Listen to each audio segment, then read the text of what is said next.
ubuzima bwacu si byose bigaragarira amaso, hari n'ibifata isura imwe ku rundi ruhande, ariko imbere yabyo habamo undi muti cyangwa se indi nyabutatu cyangwa igisasu cy'ubwenge gitegereje gusa uzi gutekereza.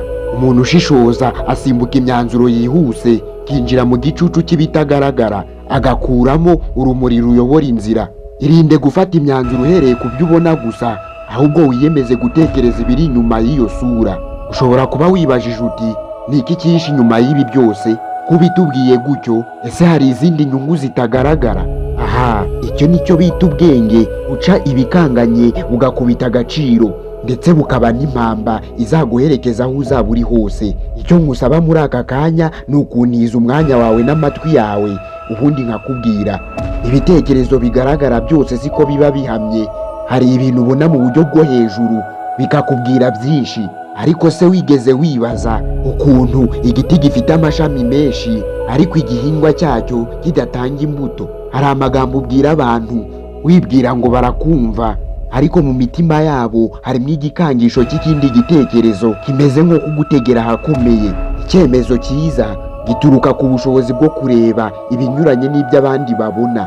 Dufashe nk'urugero, mu gihe abandi bose babona ko akazi runaka gafite amahirwe menshi kuko gahemba amafaranga, ugomba gutekereza ku zindi mpamvu. Ukavuga uti ese aka kazi karahura n'indangagaciro zanjye? Ese gashobora kungirira akamaro haba ku byishimo byanjye cyangwa se ku buzima? Nubanza gutekereza ibyo ngibyo, icyemezo cyawe kizakomera, maze ugire amahitamo y'inzira ikwiye. Nanone shakisha ibitavugwa n'amagambo.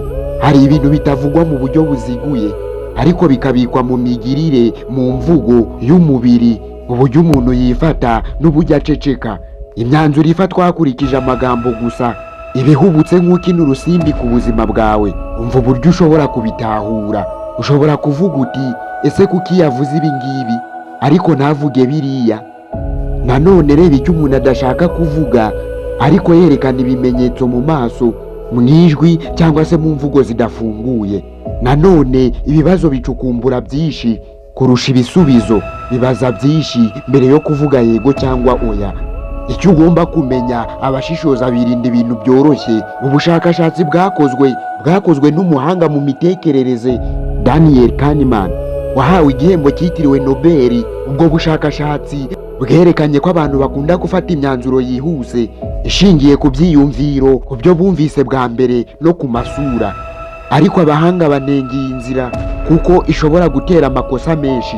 Inama iruta izindi: ntugashyire imbere igisubizo kibonetse mbere y'uko wibaza ikibazo gihagije. Iyo ibintu bisa nk'ibyoroshye cyane, rimwe na rimwe niyo wabirundanyije ntubimenya. Ikindi kandi, ugomba gucengera mu ndorerwamo y'ibihe bizaza. Imyanzuro yawe y'uyu munsi igira ingaruka ejo n'ejo bundi, cyangwa se mu myaka 10. Hari icyo bita second order thinking. Gutekereza si ku kintu ubona gusa, ahubwo ni ku ngaruka zacyo n'ingaruka z'ingaruka. Dufashe nk'urugero, nimba uhisemo gusaba imbabazi uyu munsi wa none, ushobora kuba uhagaritse amakimbirane, ariko kandi ukaba wubatse icyizere kizagufasha mu gihe kizaza. Akamaro kabyo: birinda decisions z'amarangamutima, bikagufasha gufata ibyemezo bihamye bifite viziyo. Shishoza nk'intare itajya yiruka ku kintu itabanje gusoma neza, kuko mu ishyamba intare ntijya yiruka ku kintu kubw'impamvu gusa cyangwa amarangamutima. Irabanza igashishoza, ikareba intera, imbaraga, umuvuduko, amahirwe n'ingaruka. Niyo mpamvu mbere yo gufata umwanzuro, andika uko ikibazo kimeze neza, urebe impande ebyiri zose, icyiza n'ikibi, usaba abandi inama, ureke igihe kikurebera imbere. Tangira uhinyura ibitekerezo byawe ubwawe, kuko abahanga mu myitwarire bavuga ko ubwonko bushaka cyane ibintu bihuje n'uko bwabitekereje bwa mbere. Bityo rero umuntu akomeza gushaka ibisubizo bimushyigikira aho gushaka ibimwigisha. Guhinyuza ibitekerezo byawe ubwawe mbere y'undi ni ikimenyetso cy'ubwenge buhanitse. Umva uburyo bwo kubigeraho. Tangira wibaza uti ese hari impamvu nyinshi zishobora kunyemeza ko ufite amakosa? Nanone tekereza nkawe ubwawe, nkaho uri umujyanama w'undi muntu. Umuntu ufata imyanzuro myiza ahora yiteguye kwemera ko hari ibyo atazi, kuko niwibwira ko ibintu byose ubizi, ntuzasigara aho ushobora kubona amakuru mashya. ndabizi ni ijambo rihagarika ubwenge, ariko reka menye neza rihamagarira ubushishozi. Nimba ukirimo kunyumva aka kanya, reka ibintu bimeze nk'ukuri niba bidafite gihamya. Hari ibintu byinshi dufata nk'ukuri kuko twabivuze inshuro nyinshi cyangwa se abandi babivuga, ariko ntibihagije ngo bibe impamvu yo gufata umwanzuro. Urugero, abantu bose barabikora, si impamvu nziza yo kubikora. Sinigeze mbibona bigenda nabi, icyo si igihamya cy'uko bitagenda nabi. Menya ko ubwonko butekereza ibitagaragara, ntibubangikana no kwihutira gufata imyanzuro. Uwo uri uyu munsi ni ishusho ya bimwe mu byemezo wafashe mu minsi yashize. Uzaba w'ejo ni igisubizo cy'iyo nzira uhisemo uyu munsi.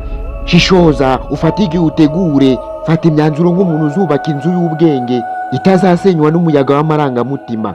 Gushimiye wowe twabanye muri iki kiganiro. Nimba uryohewe n'iki kiganiro, kora subscribe ugisangize bagenzi bawe, maze utange n'ibitekerezo.